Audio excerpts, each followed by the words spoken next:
तांत्रिक महाराज की बात सुनने के बाद ये सभी अपने अपने घरों को वापस पहुंच गए थे। मेघना बेड पर लेटी सोच में डूबी थी। क्या हो यार, तू इतना क्यों सोच रही है? ये दमयंती आखिर थी कौन?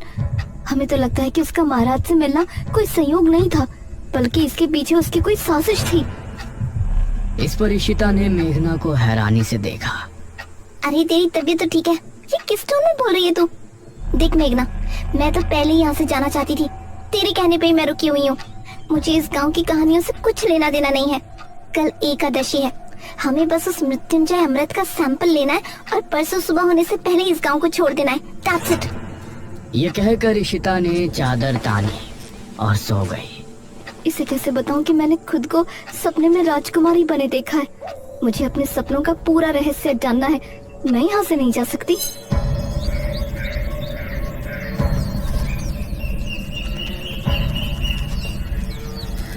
अगले दिन इशिता और मेघना आपस में बातें कर रही थी। आज रात को ठीक 9 बजे हम इस घर से निकल जाएंगे, ठीक है? यार मुझे इस तरह बिना कुछ बताए जाना ठीक नहीं लग रहा। हमें सबको बता देना चाहिए कि हम यहाँ पर मृत्युंजय अमृत के लिए आए हैं। तभी दरवाजे पर दस्तक हुई।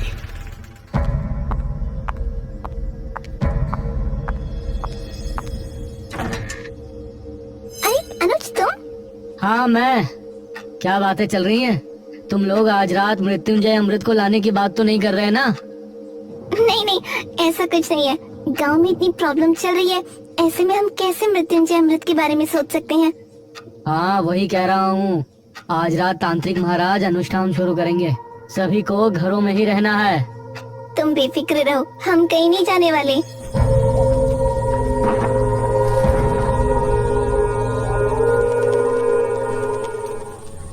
रात होने पर तांत्रिक महाराज ने अनुष्ठान की तैयारी शुरू की। उनके साथ किले में मुखिया और गांव के 2 आदमी मौजूद थे। वहीं अनुज और उसकी माँ हवेली पर अपने कमरे में बैठे थे। माँ, मेघना और इशिता को भी यहाँ बुला लूं? कहीं उन दोनों को डर लग रहा हो। इस पर ठकुराइन ने अनुज को घूर कर देखा। मैं सब समझ रही हूँ, तुम उस शहरी लड़की पर लट्टू हो रहे हो। माँ, बस वो जहाँ है उसे वहीं रहने दो, न जाने कब यहाँ से जाएगी। मेरा बस चले तो मैं अभी उसे इस घर से निकाल दूं। उस समय इशिता और मेघना घर के पिछले दरवाजे से निकल रही थी।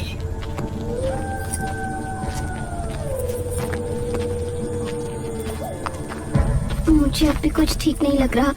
ये लोग क्या सोचेंगे? हम दोनों बस यहाँ मृत्युंजय अमृत चुराने के लिए आए थे। मेघना क्या हो गया यार तुझे? हमारी जॉब, हमारा फ्यूचर खतरे में है। हम इस राजा रानी वाली कहानी में उलझने नहीं आए थे। ये इन गाँव वालों की प्रॉब्लम है, हमारी नहीं। तो चलना जल्दी। ये दोनों घर से निकलकर गली की तरफ आ गई थी। गांव में सभी लोग अपने अपने घरों में बैठे थे। सभी तांत्रिक महाराज के अनुष्ठान के सफल होने की प्रार्थना कर रहे थे। पूरा सामने जंगल का रास्ता। उस समय गांव का एक आदमी राजू सिगरेट पीता हुआ जंगल की तरफ से आ रहा था। अरे यार, आज तो होश बहुत ही ज्यादा है, सिगरेट भी नहीं सुलग रही। कुछ ही दूरी पर उसको इशिता और मेघना सामने से आती नजर आ रही थी।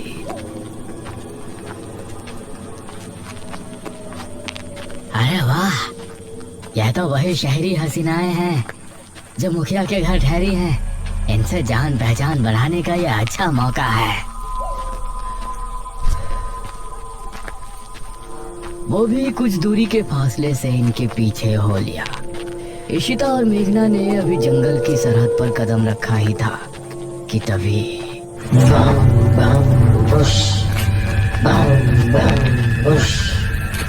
इसे सुनकर ये दोनों चौंक पड़े।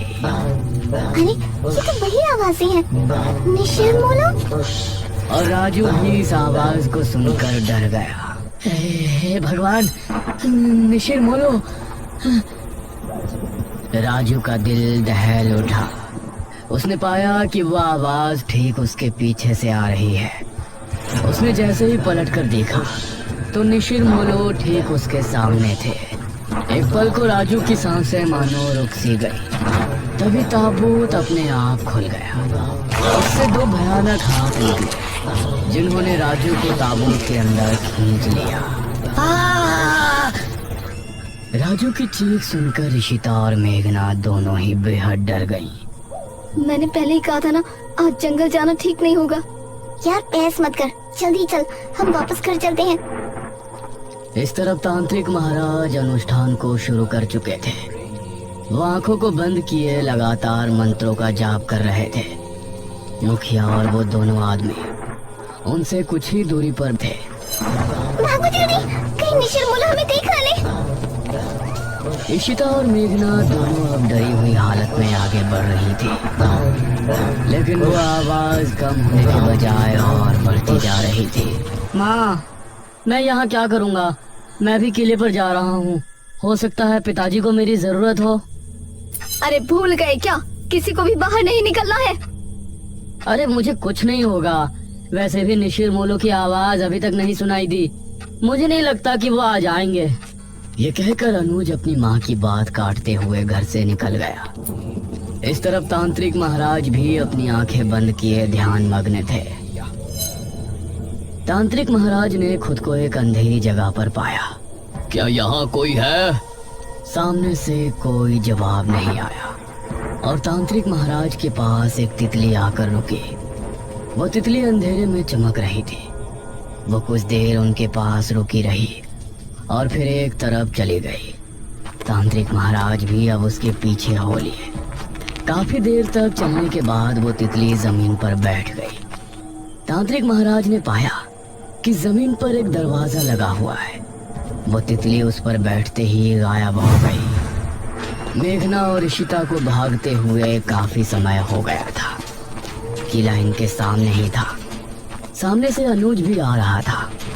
उसने इन दोनों को सामने से आता हुआ देखा। अरे मेघना और ईशिता, ये तीनों एक दूसरे को देखकर हैरान रह गए। तुम दोनों यहाँ क्या कर रही हो? तुमको तो अपने कमरे में होना चाहिए था। मेघना कुछ कहती, लेकिन इससे पहले ही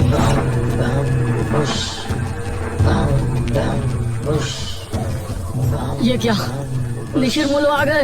निशिर मोलो की आवाज सुनते ही ये तीनों बुरी तरह डर गए और अब किले के अंदर भी उनकी आवाज पहुंच रही थी। डरो नहीं, तांत्रिक महाराज ने पहले ही कहा था कि निशिर मोलो यहाँ जरूर आएंगे, लेकिन हमें डरने की जरूरत नहीं है। जब तक हम अपने घरों में हैं, वो हमें कोई नुकसान नहीं पहुंचा सकते। चलो हम भी किले के अंदर चलते हैं। और ये तीनों किले के अंदर पहुंचे। अरे तुम तीनों यहाँ क्या कर रहे हो? वो कुछ नहीं पिताजी। क्या मतलब कुछ नहीं? हमने कहा था ना कि आज की रात बाहर नहीं निकलना।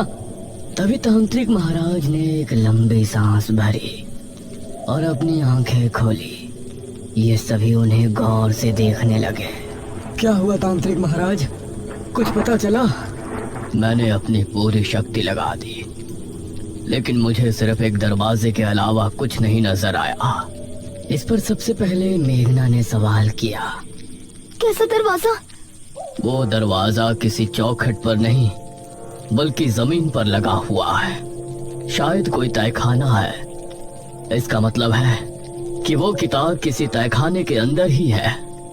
ठीक है महाराज, हम लोग सुबह होने पर गांव के कुछ आदमियों को लेकर राजमहल जाएंगे और उस तहखाने को ढूंढेंगे। हाँ, यही विचार ठीक होगा। अब आप लोग अपने घरों को जा सकते हो। ध्यान से जाना, निशिर मोलो अभी भी तुमको रास्ते में मिल सकते हैं। जो आ गया महाराज।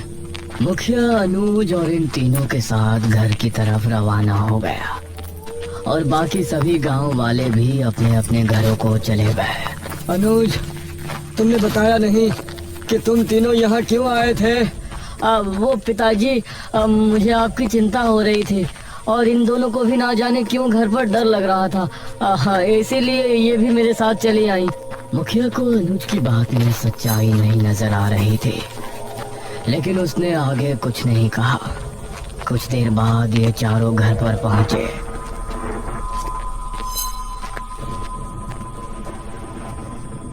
अब तुम लोग जाकर अपने अपने कमरों में चुपचाप सो जाओ। कोई मस्ती मजाक नहीं। जी पिताजी। ये कहकर मुखिया अपने कमरे में चला गया। फिर मेघना ने अनुज की तरफ देखा। थैंक यू अनुज, तुमने हमारे लिए अपने पिताजी से फिर झूठ बोला। अरे कोई बात नहीं मेघना, तुम्हारे लिए तो मैं 1000 झूठ भी बोल सकता हूँ। ये कहकर अनुज मुस्कुराते हुए अपने कमरे में चला गया। फिर इशिता और मेघना भी अपने कमरे में पहुंचे। उस रात मेघना के मन में कई सवाल चल रहे थे। करीब 4 बजे जब वो सो रही थी तो उसने अपने आप को राजमहल में खड़ा हुआ पाया। अपने उसी राजकुमारी वाले अवतार में वो एक गलियारे से होती हुई आगे बढ़ रही थी। सामने ही एक बड़ा सा दरवाजा नजर आ रहा था। वो उस दरवाजे से होती हुई अंदर पहुंची। सामने एक अलमारी थी। उसने उस अलमारी को खोला तो उसके अंदर एक बक्सा रखा था। उस बक्से को खोलने पर उसे एक अंदर बड़ी सी चाबी रखी हुई नजर आई। मेघना सपने में बिल्कुल सही सलामत थी, लेकिन बाहर उसका पूरा शरीर पसीने से सराबोर हो गया था। तभी इशिता ने करवट ली तो उसने एक पल को आंखें खोलकर मेघना को देखा। मेघना, क्या हुआ तुझे? उठ। उसने मेघना को झंझोड़ा तो मेघना की नींद टूटी।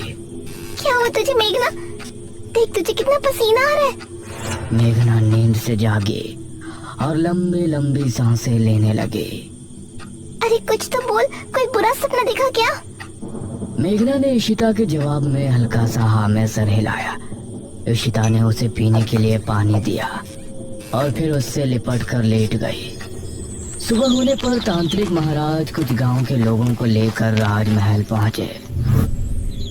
कोई भी कमरा, कोई भी गलियारा छूटना नहीं चाहिए।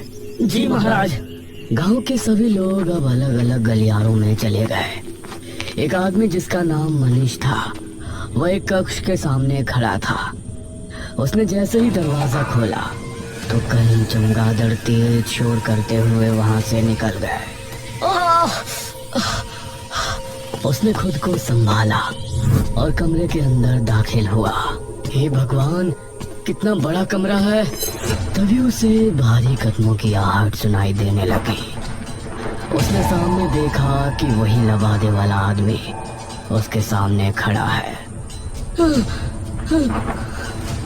मनीष उसको देखकर दरवाजे की तरफ भागा, लेकिन दरवाजा अपने आप ही बंद हो गया। तभी वो लबादे वाला आदमी तेजी से उसके करीब पहुंचा और उसने कसकर मनीष का गला पकड़ लिया। मनीष की चीख महल की दीवारों में ही सिमट कर रह गई। गांव के लोगों ने राजमहल की अच्छे से तलाशी ली, लेकिन राजमहल इतना बड़ा था कि अपना पूरा दिन लगाने के बाद भी वो आधे राजमहल की छानबीन भी नहीं कर पाए थे। तांत्रिक महाराज, अब तो रात होने वाली है। अभी तक उस तहखाने का कुछ पता नहीं चला। उसको ढूंढना इतना भी आसान नहीं है जितना हमने सोचा है। मुखिया जी, हम रात में यहाँ नहीं रुक सकते। अवश्य, हम सभी यहाँ से निकलते हैं। सुबह होने पर फिर से आएंगे। ये सभी राजमहल से निकल ही रहे थे, तभी सामने से इनको मेघना आती हुई नजर आई। अरे बेटी मेघना, तुम यहाँ? जी अंकल। तुम यहाँ क्यों आई हो पुत्री? मुझे लगता है कि मैं उस तहखाने तक आपको लेकर जा सकती हूँ। ये कैसे हो सकता है?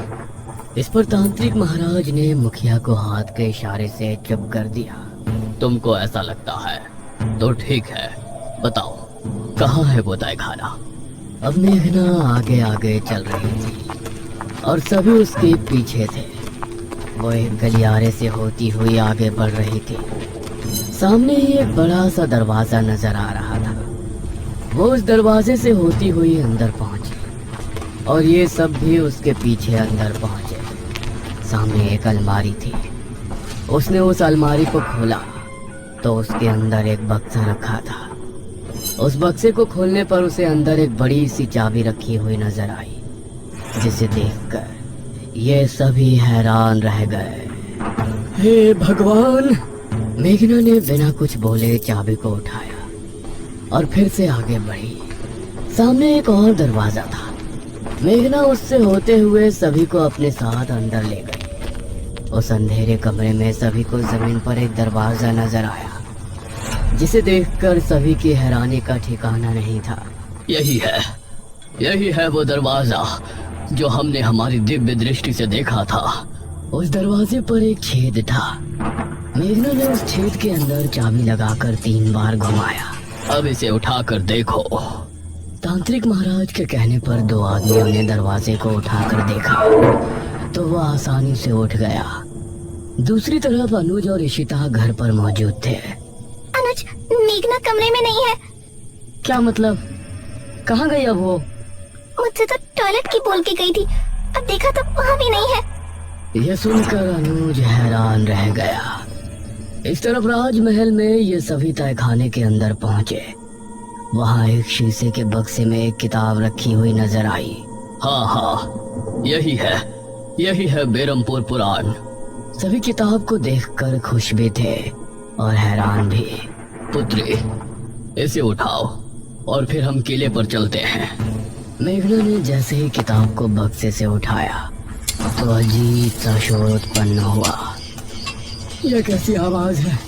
तभी तहखाने के हर एक कोने से बिच्छू निकलकर इनकी तरफ आने लगे। सभी निकलो यहाँ से, जल्दी। अब ये सभी तेजी से ऊपर की तरफ भागे, लेकिन एक आदमी को बिच्छुओं ने सीढ़ियों पर ही अपने चपेट में ले लिया।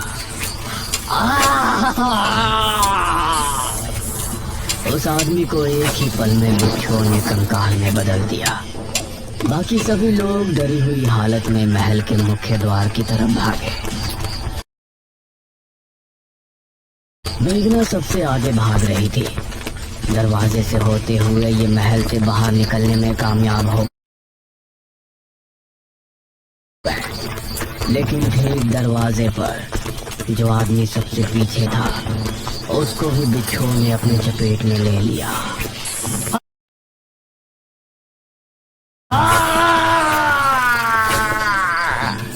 और उस आदमी की चीख पूरे राजमहल में गूंज गई। इन लोगों ने अब अपने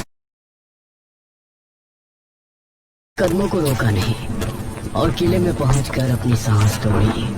तांत्रिक महाराज ने मेघना को गौर से देखा। पुत्री, इस किताब के बारे में तुमको कैसे पता चली? उस समय अनुज और इशिता अभी वहां पहुंचे। अब ये सभी मेघना की तरफ ही देख रहे थे, लेकिन मेघना की नजर उस किताब पर थी जिससे कई रहस्यों का खुलासा होने वाला था।